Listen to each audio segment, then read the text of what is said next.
Hi friends, मैं सुशील कुमार अपने UGC net के इस चैनल पे आप लोगों का पुनः स्वागत करता हूं। मेरा channel net education specially UGC net के लिए ही है, परंतु वर्तमान में कुछ सीटेट के अभ्यर्थियों के कारण इसे हमने सीटेट के लिए भी कुछ वीडियो बना रहे हैं। और संपूर्ण कुछ ही नहीं कहा जाए, टोटली सीटेट की पूरी तैयारी को हमने इसमें तैयार करने का प्लान किया है, जिसके लिए हमने चाइल्ड डेवलपमेंट इत्यादि से जुड़े हुए बहुत सारे प्रश्न और उसके पॉइंट्स को डिस्क्राइब कर रहे हैं। अभी हम यूजीसी नेट के पेपर 1 में यूनिट 2 को आपके सामने ला रहे हैं, जो यूनिट 2 रिसर्च एप्टीट्यूड के रूप में है, जिसे आप देख सकते हैं यहाँ पर।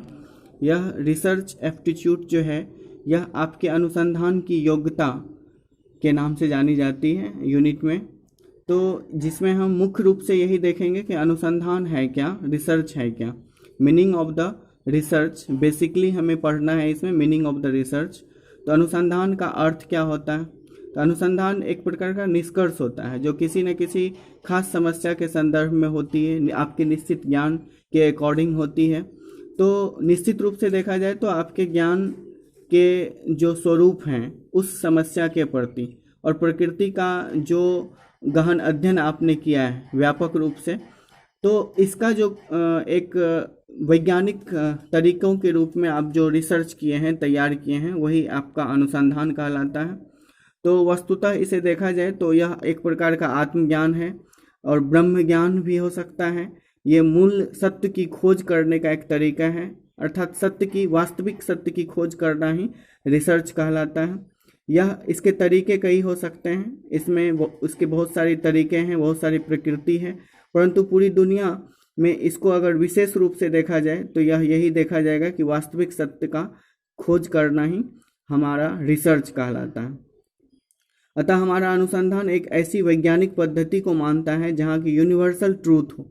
एग्जाम्पल के लिए, अगर आग को गर्म माना जाता है तो ऐसा नहीं कि सिर्फ हमारे लिए आग को गर्म माना जाता है, पूरी दुनिया के लिए आग को गर्म माना जाता है। सबके लिए यह फील होता है कि आग गर्म होती है।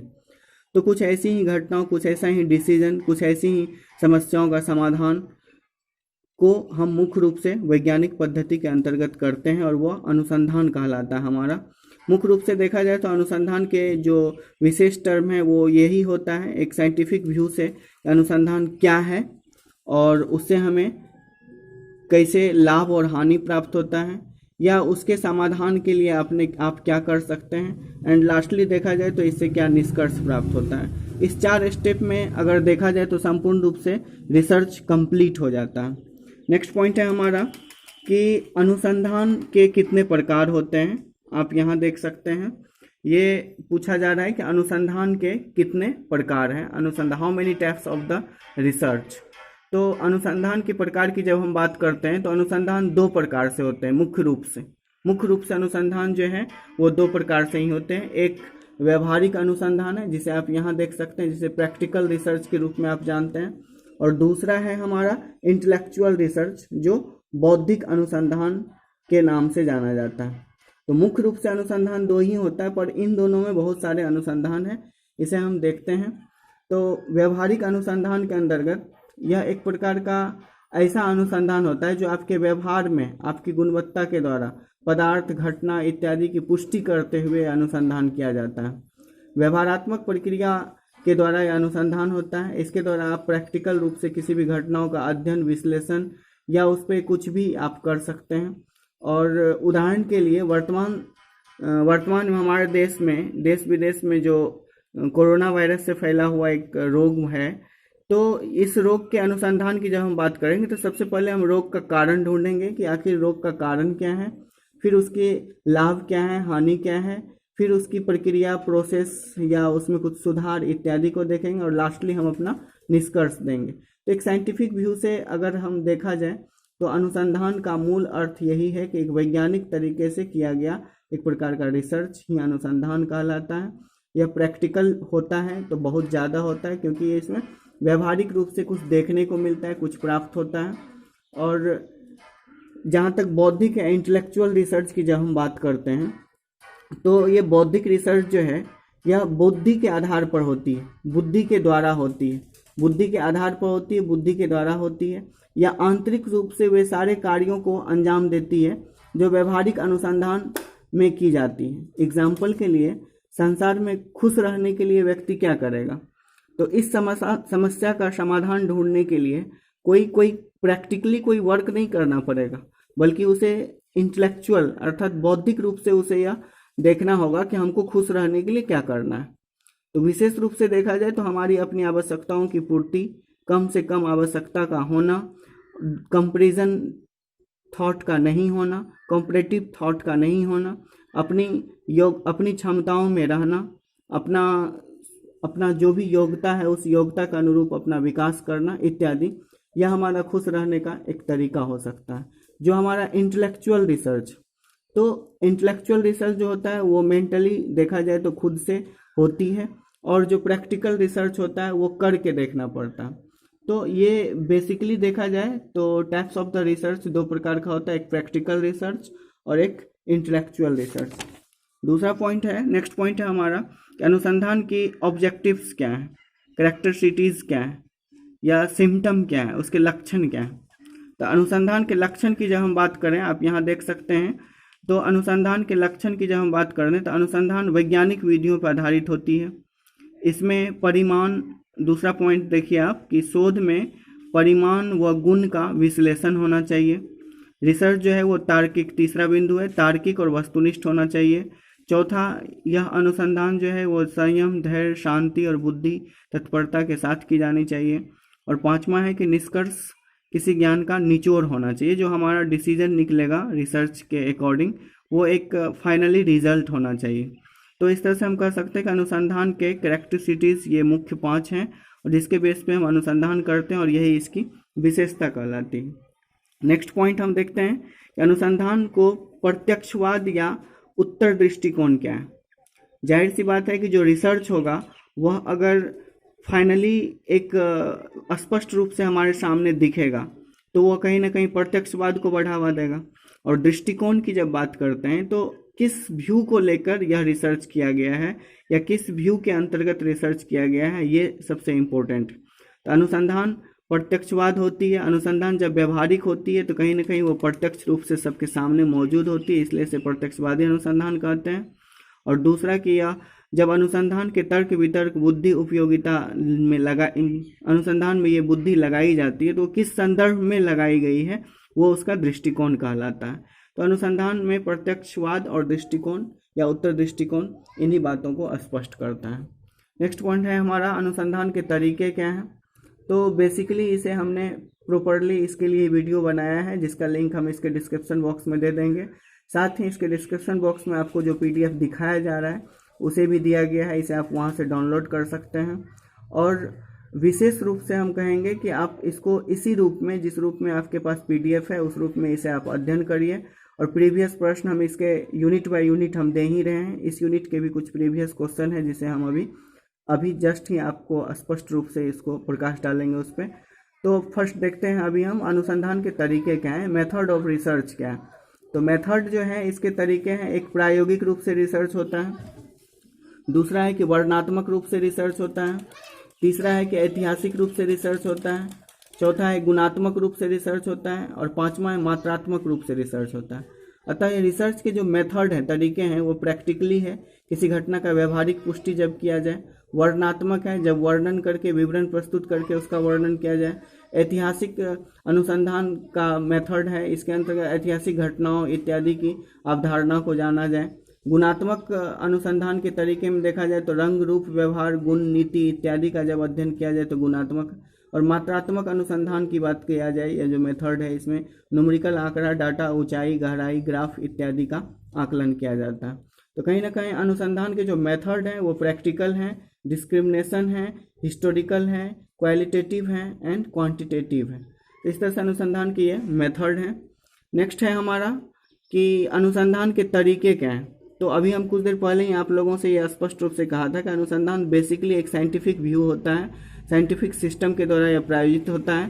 तो अनुसंधान के तरीके की जब हम बात करते हैं तो यह तरीका आपको यही है कि सबसे पहले आप समस्या को पहचान करिए, दूसरा है कि उसका व्याख्या करिए, तीसरा है उसका क्या लाभ हानि प्रभाव दिख रहा है वो समझिए, और चौथा है कि समाधान कैसे किया जाए, उसका उपचार क्या है, डिसीजन क्या है, ये देखिए।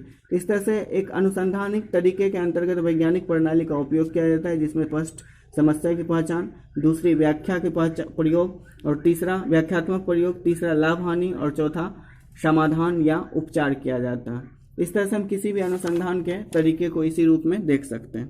नेक्स्ट पॉइंट है हमारा अनुसंधान के चरण क्या है, स्टेप्स ऑफ द रिसर्च। तो इसके मुख्य रूप से 4 चरण दिए गए हैं, जो आप यहाँ देख सकते हैं। ये 4 चरण हैं आपके अनुसंधान को आप बिंदुवार देख सकते हैं। दूसरा है किसी भी घटना या समस्या के समाधान के लिए आप जो बिंदुवार क्षेत्र या वर्णन किए हैं वो ऐतिहासिक साक्ष्य के रिपोर्ट के अनुसार होना चाहिए।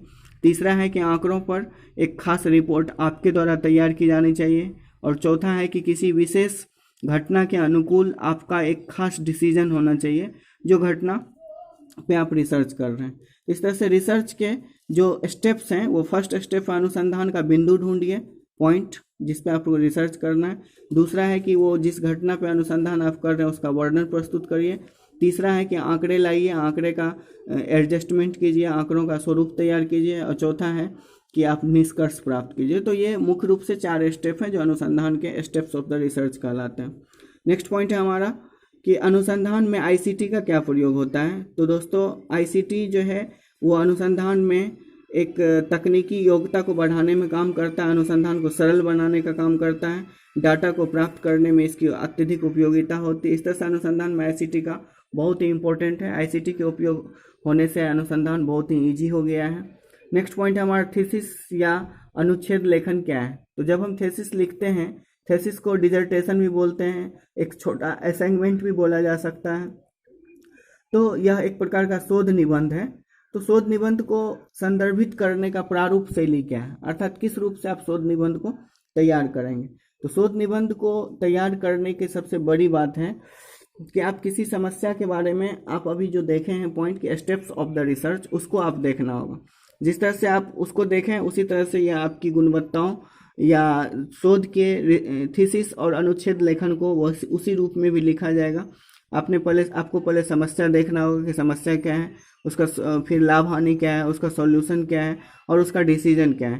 तो ठीक उसी तरह से अनुच्छेद लेखन जो है थीसिस, वह भी इसी रूप में होता है, जिसके अंतर्गत आपको सारे नाम और संदर्भ में एक संयुक्त रूप से आपको देखा जाएगा कि शोध का अनुसंधान का छोटा स्वरूप आपका क्या है। किसी खास, इसका फर्स्ट पॉइंट देखते हैं कि किसी खास गुण या विशेषता उपयोगिता के संदर्भ में हमारा अनुसंधान होना चाहिए, ये इसका गुण है। दूसरा है कि थीसिस जो है वो उसका विषय हमारे समाज या पर्यावरण या व्यवहार से जुड़ी होनी चाहिए।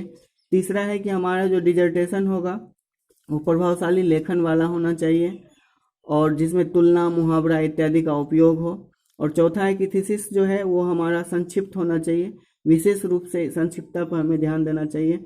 और लास्ट पॉइंट है कि हमारा जो परिचय, व्याख्या, उद्देश्य, निष्कर्ष, इस स्वरूप में हमारा थीसिस होना चाहिए। फर्स्ट परिचय, दूसरा व्याख्या, तीसरा उद्देश्य और चौथा निष्कर्ष। इस तरह से हम एक अच्छे अनुसंधान रिपोर्ट को तैयार करने के लिए, शोध निबंध को तैयार करने के लिए हम इन पॉइंटों का, इन बिंदुओं का अगर सिलसिलेवार रूप से उपयोग करते हैं तो हमारा थीसिस जो है एक अच्छा थीसिस के रूप में तैयार हो जाएगा। नेक्स्ट पॉइंट है हमारा कि थीसिस का स्टाइल क्या होना चाहिए, शैली क्या होनी चाहिए। तो थीसिस की जो शैली है वह मुख्य रूप से अनुसंधान के शुरू से लेकर अंतिम तक के निर्माण विधि को दर्शा रहा होना चाहिए, जिसमें उसकी घटना, उसके कारण को, उसके परिचय, कारण और परिचय को फर्स्ट में, व्याख्या और वर्णन को द्वितीय में, उद्देश्य और प्रभाव को तृतीय में और निष्कर्ष या सारांश को चतुर्थ में आपको स्पष्ट करके देखना होगा। तो इस तरह से हम थीसिस की जो स्टाइल है वो स्टाइल फर्स्ट कारण परिचय, दूसरा व्याख्या वर्णन, तीसरा उद्देश्य प्रभाव और चौथा निष्कर्ष या सारांश के रूप में होना चाहिए। नेक्स्ट पॉइंट है हमारा कि थीसिस का प्रारूप क्या है, format of the thesis. Thesis का फॉर्मेट क्या होना चाहिए। इसका जो फॉर्मेट है वो मुख्य रूप से 4 भागों में बटा होता है। ये 4 भाग हैं आपके ये कि अनुसंधान के विषय की भूमिका का वर्णन फर्स्ट भाग में होना चाहिए, उसकी भूमिका। और दूसरा, उस विषय के संदर्भ में खुद का जो विचार है वो दूसरा भाग में होना चाहिए। तीसरा है कि विषय के क्रियात्मक या भावनात्मक अध्ययन होना चाहिए। और चौथा है कि वास्तविक रूप से एक निष्कर्ष पे हमें पहुंचना चाहिए। ये 4 स्टेप में ही आपका थीसिस होना चाहिए, जो एक प्रकार का साइंटिफिक रिसर्च का मुख्य बिंदु है। नेक्स्ट और लास्ट पॉइंट है हमारा कि शोध की नैतिकता क्या होती है। जाहिर सी बात है, आप कोई भी काम करते हैं वो नैतिक है या नहीं है, इसको आप देखने की कोशिश करते हैं। तो शोध की नैतिकता जो होती है, एथिक्स ऑफ द रिसर्च, वो वैज्ञानिक खोज पर आधारित होती है। आपका अगर रिसर्च जो है वो साइंटिफिक व्यू से किया गया है, साइंटिफिक दृष्टिकोण से किया गया है, ज्ञानवर्धक है, ईमानदारी पूर्वक किया गया है, ऐतिहासिक है, मानवीय गुणों पर आधारित है, और इसमें एक अच्छे निष्कर्ष प्राप्त हुआ है, यह समाज, व्यक्ति या पर्यावरण के हित में है, और यह एक कोई पक्षीय नहीं है, न काल्पनिक है, बल्कि वास्तविक है। और ये सारी गुणवत्ता होने के बाद आपका जो रिसर्च होगा वो कहीं ना कहीं नैतिक होगा। अगर ये सारी गुणवत्ताओं में कमी है तो आपका रिसर्च जो है अनैतिक माना जाएगा, अर्थात आपके जो एथिक्स ऑफ द रिसर्च है वो अनवैलिड हो जाएंगे। इस तरह से हमने यूनिट 2 को स्पष्ट रूप से बता दिया। दोस्तों, हम आज ही कह देना चाहते हैं कि यूनिट 3 जो है वो कॉम्प्रिहेंसिव है, अर्थात कॉम्प्रिहेंशन से यूनिट 3 जो है कॉम्प्रिहेंशन को रीड करके उसके प्रश्न को स्पष्ट करना है। तो उसे हम, उसका तो पीडीएफ नहीं होगा मेरे पास, बट क्वेश्चन को सॉल्व करके हम बता देंगे कि किस रूप में हमें देखना है। अब हम इसके प्रीवियस क्वेश्चन को लेकर चलते हैं कि यूनिट 2 से हमारा किस तरह से प्रीवियस क्वेश्चन पूछा जाएगा। और इसमें कुछ पॉइंट हैं जो पॉइंट हम आप लोगों से अभी नहीं बताएं। तो ये जो यूनिट 2 है हमारा पेपर 1 के अंतर्गत, इसके अंतर्गत है कि अनुसंधान के जो लक्षण हैं, अनुसंधान के तरीके, मेथड ऑफ द रिसर्च, ये अनुसंधान के जो तरीके हैं ये वेरी वेरी इंपॉर्टेंट है। ये फर्स्ट। दूसरा पॉइंट है हमारा कि अनुसंधान के स्टेप्स क्या हैं, स्टेप्स ऑफ द रिसर्च, ये हमारा क्या कहते हैं दूसरा पॉइंट है। और तीसरा पॉइंट है हमारा कि शोध की नैतिकता क्या है, VVI, ये अभी VVI होगा आपका। तो ये तीन पॉइंट हो गया आपको, शोध की नैतिकता एक, और अनुसंधान के चरण 2, और तीसरा अनुसंधान के तरीके 3, और चौथा अनुसंधान के, सॉरी ये तो 3 में ही है, चौथा है कि अनुसंधान के लक्षण और विशेषता, ये आपको भी बहुत इम्पोर्टेंट होगा, जो आपको अनुसंधान की विशेषता को बतलाएगा। इस तरह से ये 4 पॉइंट हुआ। और 5वां हो गया आपका कि अनुसंधान के प्रकार, टाइप्स ऑफ द रिसर्च। ये 5 पॉइंट जो है वो मेरे दृष्टिकोण से बहुत ही इम्पोर्टेंट है। इसे आप इस बार के JRF के लिए, नेट के लिए आप स्पेशली देखिएगा, जिसको हम PDF में दे रहे हैं, आप वहाँ से देख सकते हैं। तो इस तरह से हमारा इम्पोर्टेंट जो है 5 पॉइंट वो भी हमने बतला दिया। और जो हमने पढ़ाया था इससे पूर्व के क्लास में, उसका हमने एक रिवाइज क्लास भी बतला दिया। अब हम यूनिट 2 से रिलेटेड जो प्रश्न है, जो प्रीवियस 2015, 16, 17, 18 में पूछा गया है, उससे लिया हुआ कुछ प्रश्न है, जिसे आप देखिए। फर्स्ट क्वेश्चन है हमारा कि शोध में अंतर संबंधित निम्नलिखित घटकों में से सही क्रम की पहचान कीजिए। अर्थात जब हम रिसर्च कर रहे होते हैं तो रिसर्च में जिस घटक का, जिस कॉन्टेक्स्ट का हम यूज करते हैं, उसकी सही क्रम क्या है, उसके सही क्रम को देखना है हमें। तो फर्स्ट है कि प्रेक्षण, ये फर्स्ट नहीं, ये कुछ ऑप्शन है, इसको अरेंजमेंट करना है नीचे। तो फर्स्ट है प्रेक्षण, परिकल्पना और संप्रत्यय का विकास और सिद्धांत के परिणामों को निगमन करना, और इन्हें पाने की प्रयुक्त विधि, अर्थात ये जो हम एडजस्ट करते हैं उसकी विधि। तो इस तरह से ये 5 पॉइंट हैं, इस पांचों को एडजस्ट करना है ताकि हमारा शोध जो है वो सही हो। तो इसके लिए फर्स्ट ऑप्शन देखिए, फर्स्ट है 5, अर्थात पहले आपको प्रयुक्त विधि यूज करना है। 4 अर्थात सिद्धांत, ऊपर देखिए, सिद्धांत के परिणामों को निगमित करना है। फिर उसके बाद है 3 अर्थात संप्रत्यय का विकास करना है। फिर 2 परिकल्पना का निर्माण करना है, और फिर 1 प्रेक्षण करना है। तो क्या यह सही स्टेप है? अगर नहीं है तो हमें दूसरा पॉइंट देखना है। दूसरा पॉइंट है हमारा फर्स्ट प्रेक्षण, कि पहले हमें प्रेक्षण करना है। उसके बाद है 3 अर्थात संप्रत्यय का विकास करना है। नेक्स्ट है हमारा परिकल्पना का निर्माण करना है। 4 है हमारा सिद्धांत के परिणाम का निगमन करना है। और 5 है हमारा इन्हें प्रयुक्त विधि। तो यहाँ 5 जो है और फर्स्ट जो है, यह आपके इम्पोर्टेंस को बतला रहा है। आप देखिए, कभी भी किसी भी रिसर्च में सबसे पहले आप घटना का क्या करते हैं, प्रेक्षण करते हैं। तो प्रेक्षण जहाँ 1 में दिख रहा है वो है आपका 2 नंबर, और दूसरा सबसे लास्ट में इसे आप प्रयुक्त, इन्हें पाने की प्रयुक्त विधि, जो विधि लगाएं वो आप लास्ट में इसे डिक्लेयर कीजिएगा। तो इस हिसाब से 1 और 5 लास्ट में है और यही हमारा आंसर भी है। अतः 2 जो है वो सही रूप से एडजस्ट किया गया, यही सही घटकों को सही क्रम में एडजस्ट किया गया है। नेक्स्ट है हमारा दूसरा क्वेश्चन। एक शोधार्थी है, उसके परिणाम का विश्लेषण और व्याख्या के लिए अपरामितिक परीक्षण के स्थान पर परामितिक परीक्षण किया गया है। तो इसे किस रूप में वर्णन किया जा सकता है?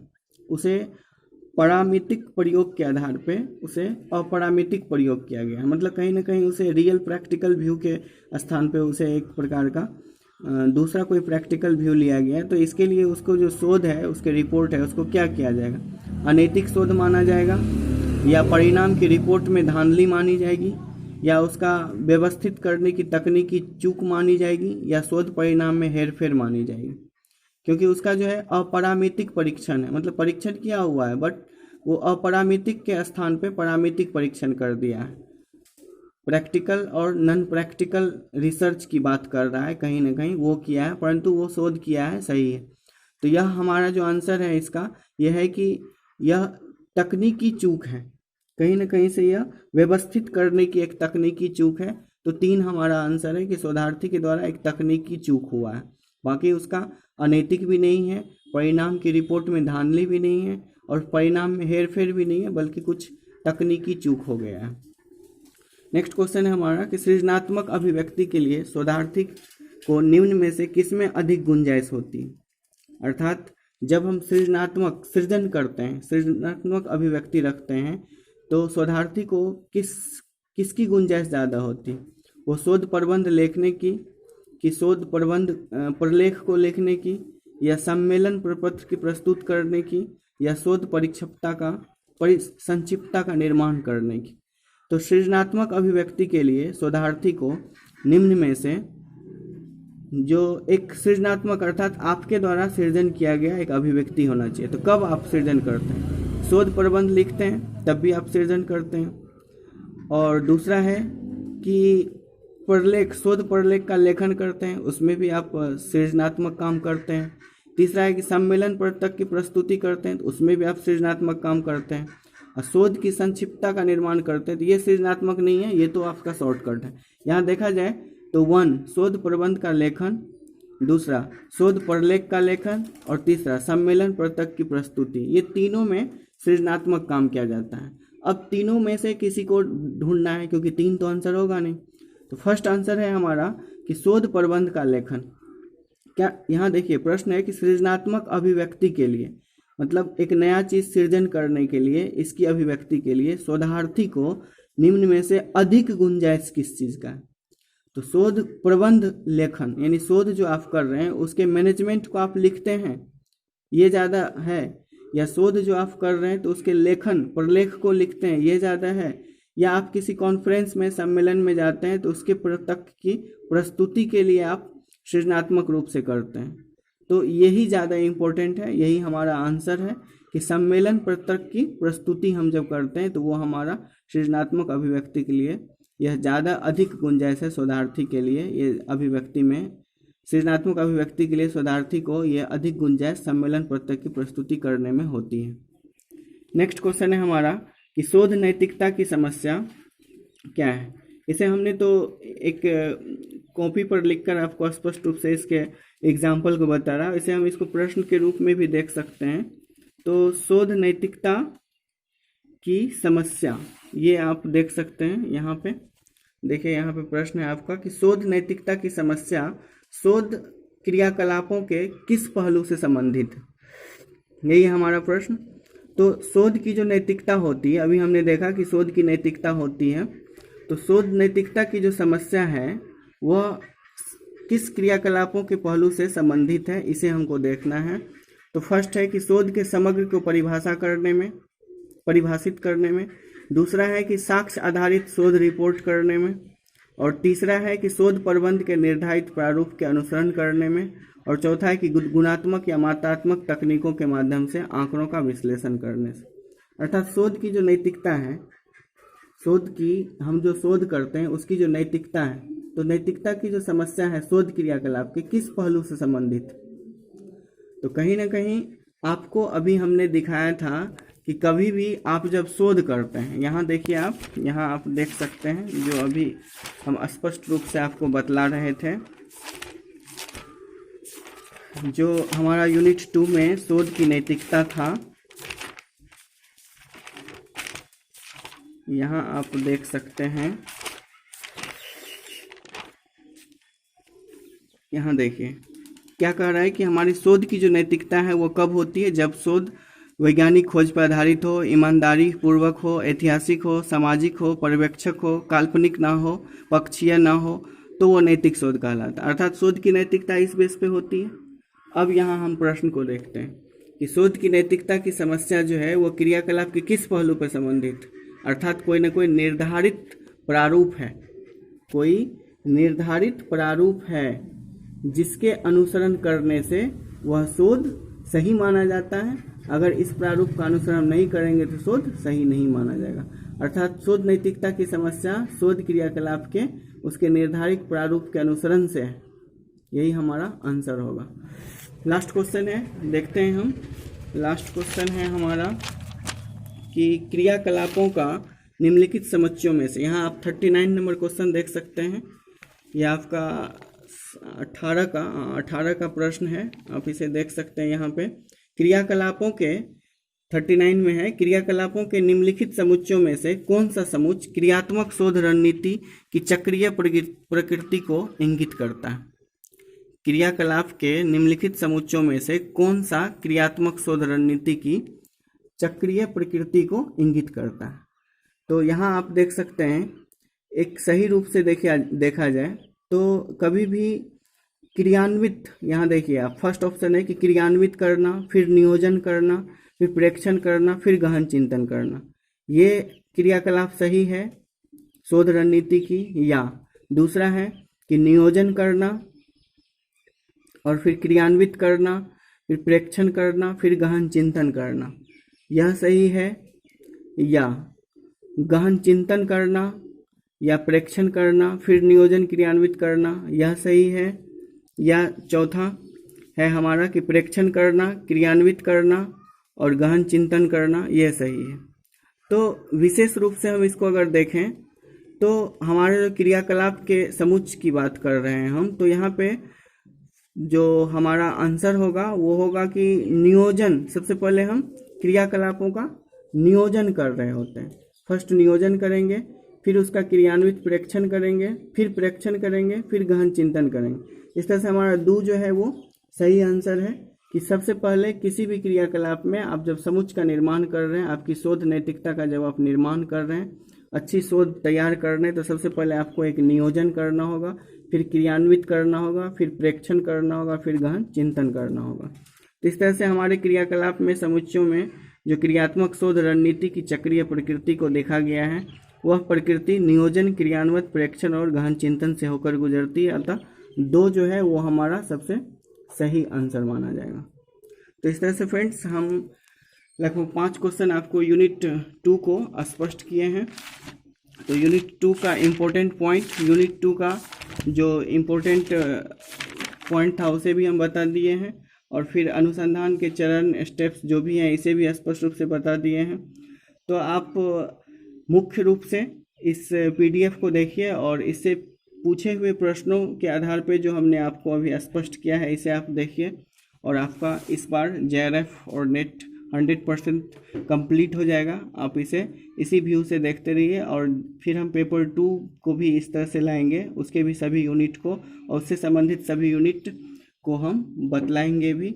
तो यहाँ पे हमारा जो रिसर्च एप्टीट्यूड है, जो research of the meaning and type and characteristics and method of the research, steps of the research, ये इम्पोर्टेंट है। Use of the ICT in research, ये आपको, ये विशेष रूप से यही हमारा यूनिट है, इसे हमने स्पष्ट रूप से बता दिया है। आप लोगों को इसमें विशेष रूप से गहन अध्ययन करना है, क्योंकि टू द पॉइंट जितना सोचते हैं आप उतना ही आपका रिजल्ट होने की ज़्यादा चांस होगी। कम पढ़िए लेकिन अत्यधिक सोचिए, ये आपको रिजल्ट को ज़्यादा अचीव कराएगी। Thank you friends, thank you for watching.